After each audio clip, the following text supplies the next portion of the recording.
family background was from County Tyrone in Ulster. That's Northern Ireland, from whence I come. So our contacts were very keen. He was a great tennis player. We played at the badminton club regularly, and then went on to actually save it from bankruptcy a few years later. At the time I was working as a family physician, but also in ambulatory care medicine. And it's strange to think, but actually in those days we didn't have emergency medicine. Nurses worked a night shift at each ambulatory care unit in the hospitals in Niagara, and when they needed a doctor, they picked up the phone and called them in from home.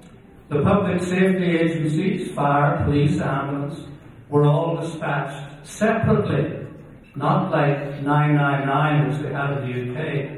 And I just finished 4 years in Belfast. Any of you who are old enough to remember what Northern Ireland's troubles were like, this meant I spent every day with shootings, bombings, barricades. It seemed incredible to me to have a hospital that didn't have full-time emergency specialists and the full panorama of pre-hospital emergency care. So let me just for a moment, that's the setting of our little moment or two together. Let me take you away from Niagara, same time, early 70s, down to the mouth of the St. Lawrence River in the autumn. Tiny pocket of land in Bayfield Bay, just off Wolfe Island. 5 acres of wind-blown reed and sedge grass called Mud Island, the site of John Clark's duck camp. Before dawn on any October morning, in a little wooden structure called a blind, the river lapping at your feet, chilling breeze, 2 of you sitting together on a wooden bench, waiting for the sunrise, waiting for the canvas backs and bluebills, listening to the music of the reeds, sharing not only coffee, but deep down special things, ideas, hopes, memories. There are no secrets in a duck blind. The first day, I missed all 6 of the birds I shot at. Clark called me the great conservationist. The next day, I missed 5 of the birds I shot at, and he said I was improving. But amidst all those plans and hopes were my ideas about casualty medicine. And he'd been a ship's surgeon in the war. He was actually part of the D-Day invasion. He knew all about casualties, so he said, why don't you start it up? You're not going to be popular, but you'll have a hell of a lot of backing. So, I started it up. 1976, Greater Niagara General, the first department of emergency medicine in Niagara, its own bylaws written by Mike Kelly, full-time emergency physicians, family physicians with special training, and that was when we started multi-tier response, which I have now. You dial one number and you get all of them. Many of the docs who backed it, I'm afraid, are dead at present. But Mel Crass, who's here tonight, and Mel and I, amazing when you think of it, Mel and I were part of the 30 physicians all over Canada who started the Canadian Academy of Emergency Medicine. 2 from Niagara Falls.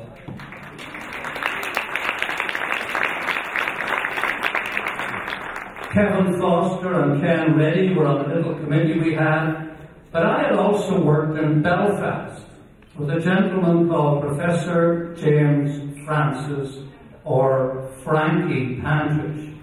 This is the cardiologist who had started the first cardiac ambulance in the world in the mid-1960s, taking emergency equipment in an ambulance to the home of a patient of a heart attack rather than waiting until they were brought to the hospital.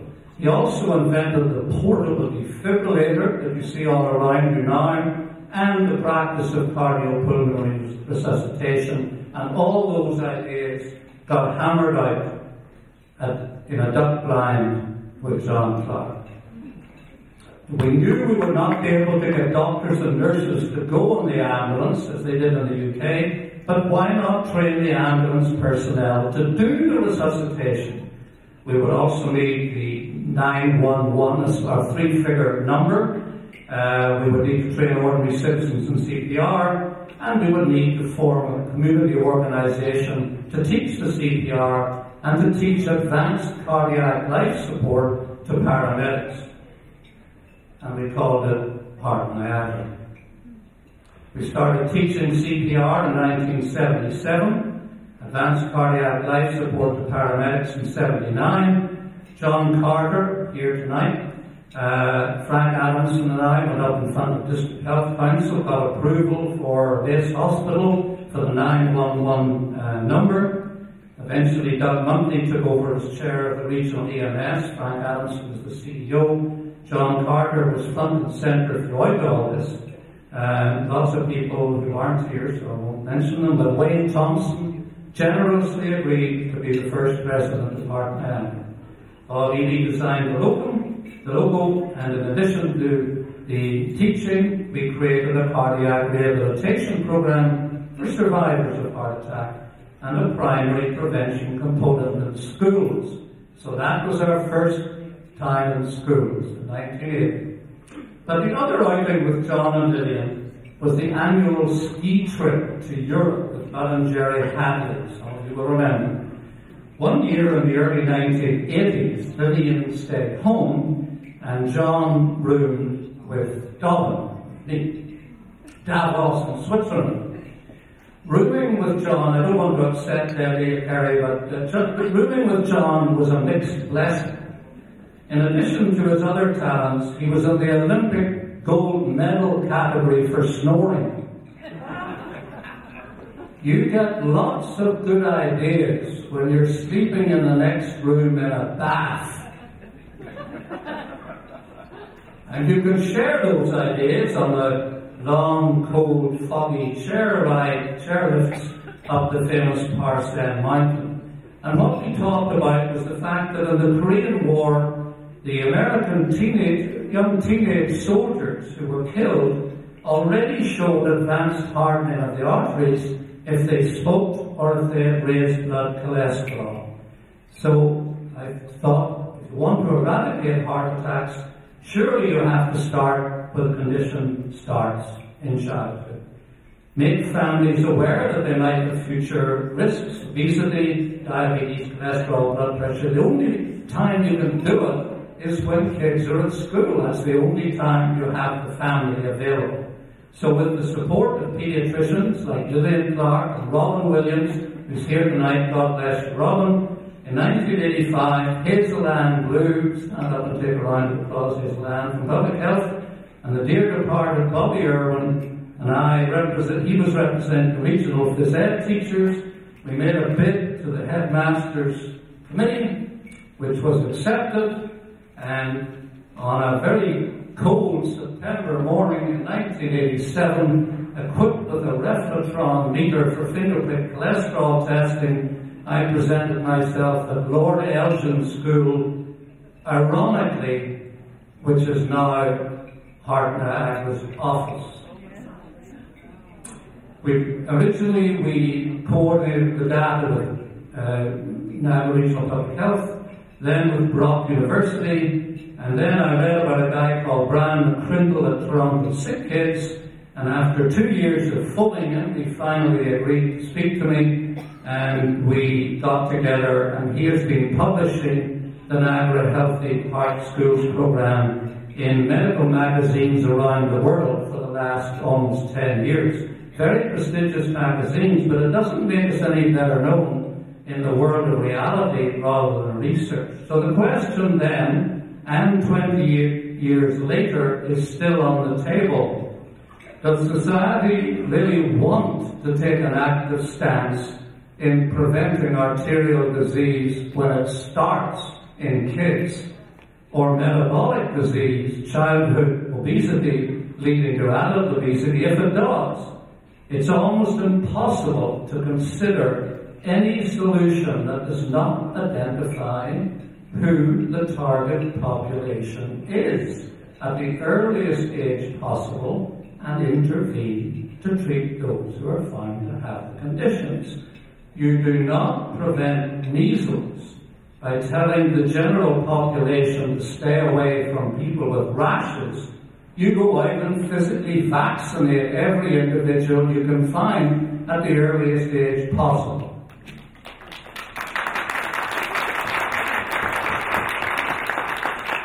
Oh, I was hoping for that.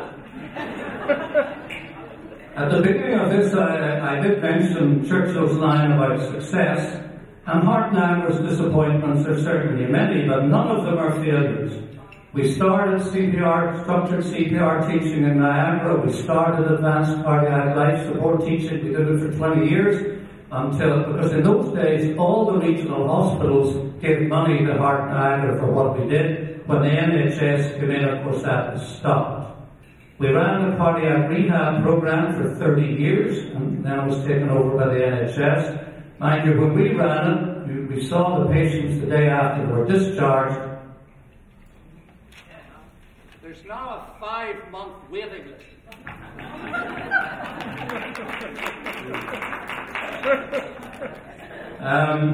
We started placing semi-automatic defibrillators, AEDs, in the Niagara Peninsula, and still actually are the major provider. We had a medical staff that staffed marathons and other mass participation events.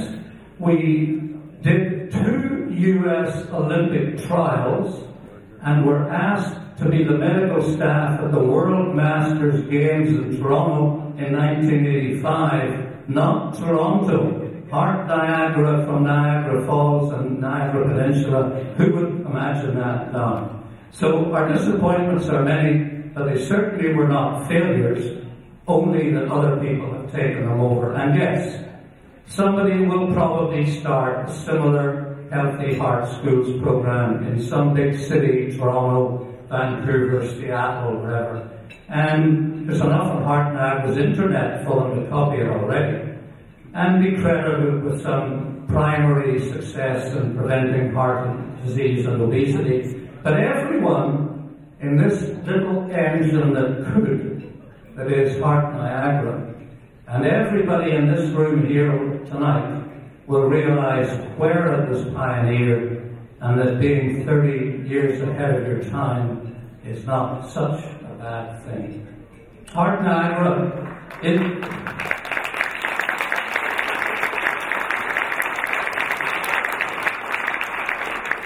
I'm so unused to that. Anyway, Heart Niagara is in the process of building and equipping a new venture, the Clark Centre, memorialising John and Lillian.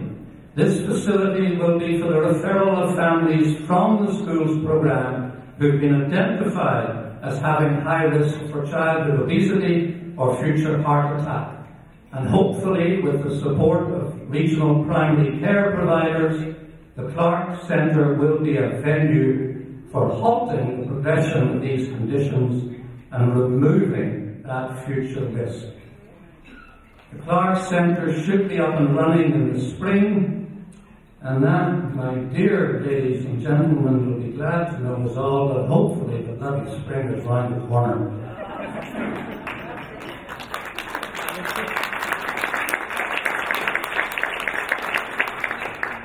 And talking of spring, it is my very, very great pleasure to introduce the daughter of my dear friends, Debbie Hamilton.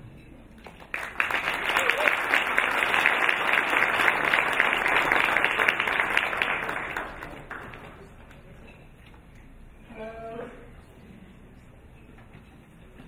When I first approached Stafford last fall about establishing a fund in Mom and Dad's name, I never expected to end up with a red dress on. And everybody else that has a red dress on, minus the men. But here we are, and I have to say that Dad loved the color red. And Mom and Dad loved a party, so it's quite fitting that we're all here as we are in this room today. I think, and I would imagine that many of you have been touched by Mom and Dad, either or both personally and professionally, and that's why you're here today in part. but also to know that you're contributing to not only their legacy, but to the health and healthy hearts of young people and families. I want to thank Stafford for his great vision from many years ago, also why we're here today. I'd also like to thank Karen Stern and the staff of Heart Niagara for organizing this event, and also to Liz Connery for helping be an instrument to all of this tonight. In terms of my own experience of, how can I say, a legacy to my parents, as growing up as the daughter of two remarkable people, there isn't much you can really say, I guess, as a tribute to them. But I'm going to do it tonight by way of a donation to the Healthy Heart School program of $1 million.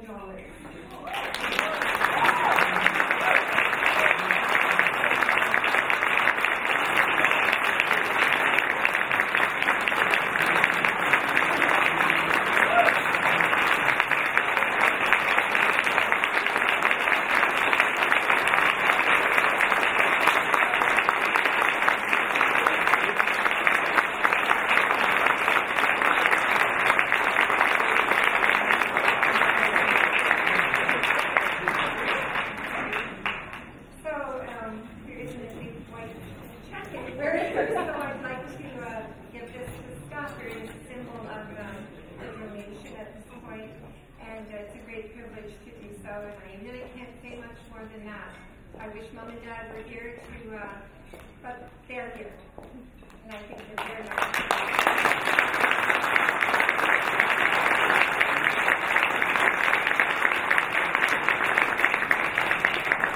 So enjoy the evening, and I guess the best I can say is take heart.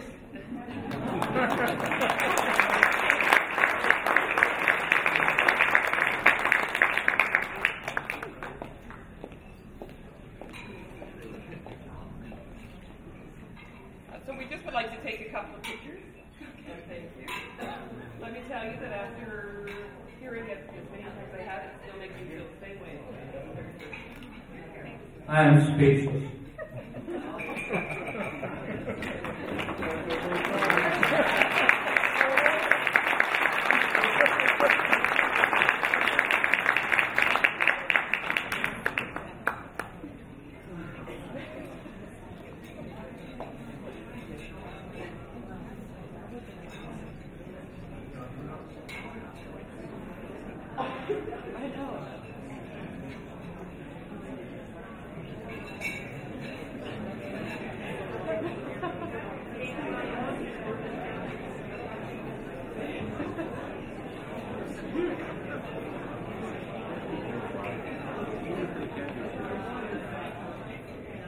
Just to let you know before we start getting the food on the table that we are changing the video, just if you want to keep an eye on that.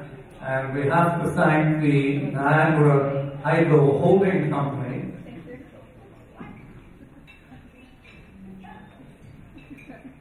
which of course is chaired by Wayne Thompson, who's here tonight, as you know. Thank you very much, Wayne. And also we have to thank, sorry, I'm a little stunned at the moment. We really have to thank Men on the Move, who are the group who've been working on the Clark Centre in these hideously bad weather conditions for some time and have done a fabulous job.